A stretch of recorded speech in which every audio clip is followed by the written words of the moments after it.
melakukan penyalahgunaan narkotika dan melakukan kegiatan penyimpangan dalam kegiatan sosial asusila. Pada pasal 13 huruf D Perpol nomor 7 tahun 2022 tentang Kode Etik Profesi dan Komisi Kode Etik Polri berbunyi setiap setiap pejabat Polri dalam etika kepribadian dilarang melakukan perilaku penyimpangan seksual atau disorientasi seksual.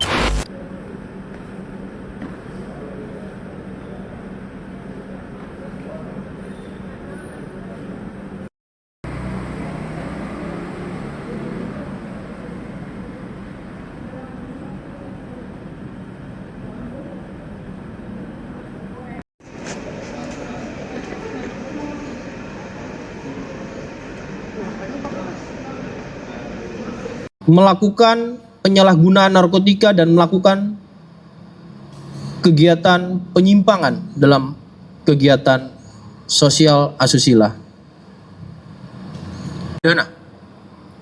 Pada pasal 13 huruf D Perpol nomor 7 tahun 2022 tentang Kode Etik Profesi dan Komisi Kode Etik Polri berbunyi setiap pejabat Polri dalam etika kepribadian dilarang melakukan perilaku penyimpangan seksual atau disorientasi seksual. Dari hasil proses pemeriksaan yang didapat pada sidang komisi, ada satu perbuatan tapi tidak terkait dengan yang tadi dipertanyakan oleh saudara Taufik CNN, tetapi itu adalah salah satu perbuatan yang terungkap pada proses pemeriksaan sidang. Ya, maka diterapkanlah terhadap terduga pelanggar dipersangkakan pada pasal yang dilanggar, salah satunya adalah perbuatan itu, asusila. Dengan wujud perbuatan dan pada pasal-pasal yang dilanggar oleh terduga pelanggar, pada putusan sidang KKIP, yang pertama sanksi etika, yaitu perilaku pelanggar dinyatakan sebagai perbuatan tercela. Yang kedua, pada putusan sidang KKIP, sanksi administratif berupa penempatan dalam tempat khusus selama 7 hari terhitung mulai tanggal 13 sampai dengan 19 Februari 2026 di ruang Patsus Biro Provos Div Propam Polri dan telah dijalani pelanggar. Yang B, tadi A ya, pemberhentian tidak dengan hormat atau PTDH sebagai anggota Polri. Atas putusan tersebut, pelanggar di hadapan ketua dan anggota komisi pada putusan sidang menyatakan menerima. Selanjutnya, Subit Paminal Bid Propam Polda NTB melakukan pemeriksaan urin terhadap AKPML di Rumah Sakit Umum Kabupaten Bima dengan hasil positif mengandung amfetamin dan metapentamin. Assalamualaikum warahmatullahi wabarakatuh. Selamat malam, salam sejahtera bagi kita semua. Om Swastiastu, Namo Buddhaya, salam kebajikan, salam presisi.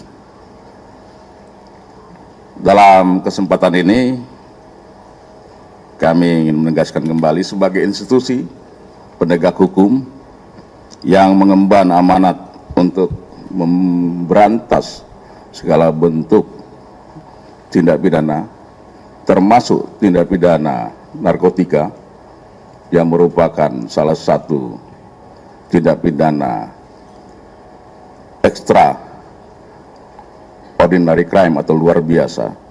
Kepolisian Negara Republik Indonesia sekali lagi menegaskan komitmennya untuk tidak mentoleransi segala bentuk penyalahgunaan narkotika dan psikotropika, baik yang dilakukan oleh masyarakat maupun oleh oknum internal Polri. Kami menyadari bahwa kepercayaan publik merupakan modal utama bagi Polri dalam melaksanakan tugas, sehingga setiap tindakan yang berpotensi merusak kredibilitas institusi Polri harus ditindak secara tegas dan proporsional. Dalam konteks ini, Barreskrim Polri telah mengambil langkah penegakan hukum terhadap oknum anggota Polri beserta keluarganya yang terlibat dalam peredaran gelap narkotika. Hal ini merupakan bukti nyata bahwa tidak ada ruang aman bagi pelaku kejahatan, siapapun mereka. Proses penindakan yang kami lakukan tetap berlandaskan pada fakta hukum dan alat bukti yang cukup. Melalui mekanisme penyelidikan dan penyidikan yang profesional serta transparan, kami memastikan bahwa seluruh tahapan hukum dilaksanakan dengan mengedepankan asas praduga tak bersalah, namun tetap berpegang teguh pada ketentuan perundang-undangan yang berlaku. Kami pastikan bahwa tidak ada perlakuan istimewa yang diberikan kepada oknum anggota Polri atau keluarganya. Sekali lagi, pimpinan Polri sudah tegas dan menjamin bahwa tidak ada impunitas bagi personel Polri yang terlibat dalam jaringan narkotika. Justru kami menerapkan standar pemeriksaan yang lebih ketat guna menjaga marwah institusi. Hal ini sejalan dengan instruksi pimpinan Polri untuk melakukan bersih-bersih internal secara konsisten dan berkelanjutan.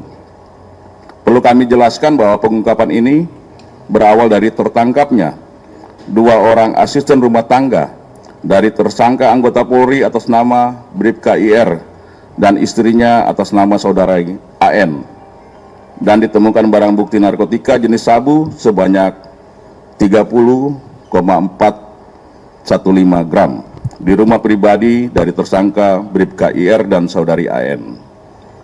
Hasil interogasi dari Direktorat Reserse Narkoba Polda NTB ditemukan keterlibatan dari AKP ML terhadap peredaran narkotika jenis sabu yang diamankan. Selanjutnya, Subdit Paminal Bitpropam Polda NTB melakukan pemeriksaan urin terhadap AKP ML di Rumah Sakit Umum Kabupaten Bima dengan hasil positif mengandung amfetamin dan metapetamin. Kemudian dilanjutkan dengan pemeriksaan ruang kerja dan rumah jabatan dari AKP ML dan ditemukan barang bukti berupa 5 bungkus narkotika jenis sabu dengan berat neto 488,496 gram. Berdasarkan keterangan dari AKP ML bahwa ada keterlibatan dari AKBP DPK dalam dugaan penyalahgunaan narkotika ini, sehingga pada hari Rabu tanggal 11 Februari 2026 Biro Paminal Ditpropam Polri bersama dengan Direktorat Tindak Pidana Narkoba Barreskrim Polri melakukan penggeledahan di rumah pribadi milik AKBP DPK di daerah Tangerang dan menemukan barang bukti berupa narkotika jenis sabu sebanyak 7 plastik klip dengan berat total 16,3 gram. Narkotika jenis ekstasi sebanyak 50 butir, pil aprosolam sebanyak 19 butir, pil Happy Five sebanyak 2 butir, dan terakhir ketamin sebanyak 5 gram. Khusus terhadap AKBP DPK telah ditetapkan sebagai tersangka dan dikenakan pasal 609 ayat 2 huruf A Undang-Undang Nomor 1 Tahun 2023 tentang KUHP, Jungto Undang-Undang Nomor 1 Tahun 2026 tentang penyelesaian pidana, dan pasal 62 Undang-Undang Nomor 5 Tahun 1997 tentang psikotropika. Adapun ancaman pidana penjara seumur hidup atau pidana penjara paling lama 20 tahun dan atau pidana denda paling banyak kategori 6 senilai maksimal 2 miliar rupiah, dan pidana penjara paling lama 5 tahun dan atau pidana denda paling banyak kategori 4 sebesar 200 juta rupiah. Saat ini terhadap AKBP DPK belum dilakukan penahanan oleh Direktorat 4 Bareskrim Polri karena yang bersangkutan masih menjalani proses penempatan khusus oleh Divpropam Polri terkait dengan proses kode etik yang sedang dalam proses lebih lanjut. Terhadap saudari MR dan saudari DN sebagai saksi dalam perkara ini. Terkait perkembangan perkara yang melibatkan AKBP DPK, Bareskrim Polri telah membentuk tim gabungan yang terdiri dari Direktorat Tindak Pidana Narkoba, Bareskrim Polri, dan Direktorat Reserse Narkoba Polda NTB untuk melakukan pendalaman lebih lanjut. Seluruh tindakan pencegahan sampai dengan penegakan hukum yang dilakukan oleh Direktorat Tindak Pidana Narkoba Bareskrim Polri ini merupakan tindakan preventive strike sebagai bentuk perlindungan pemerintah kepada masyarakat Indonesia sejalan dengan perintah arahan dari Bapak Presiden Republik Indonesia. Khususnya generasi muda dalam mewujudkan visi Indonesia Emas. Sekali lagi kami ingin sampaikan penekanan dari Bapak Kapolri kepada seluruh jajaran agar melakukan tindakan tegas terhadap segala bentuk peredaran dan penyalahgunaan narkoba. Jika ditemukan lagi yang terlibat dalam mendukung kegiatan ilegal ini, kami akan proses secara hukum dan kode etik kedinasan tanpa terkecuali. Hal ini adalah wujud ketegasan, wujud komitmen dari pimpinan Polri untuk mendukung penanggulangan narkoba yang merupakan kejahatan luar biasa. Sekali lagi kami ingin menyampaikan terima kasih dan apresiasi kepada seluruh masyarakat Indonesia yang selalu memberikan dukungan dan apresiasi dalam peningkatan kinerja dari Polri, khususnya pemberantasan narkoba. Dukungan dari masyarakat ini merupakan pendorong semangat bagi kami untuk terus melawan peredaran dan penyalahgunaan narkoba di Indonesia. Kepada seluruh masyarakat Indonesia, jangan ragu untuk melaporkan segala bentuk aktivitas mencurigakan terkait peredaran narkoba di lingkungan Anda kepada pihak berwajib.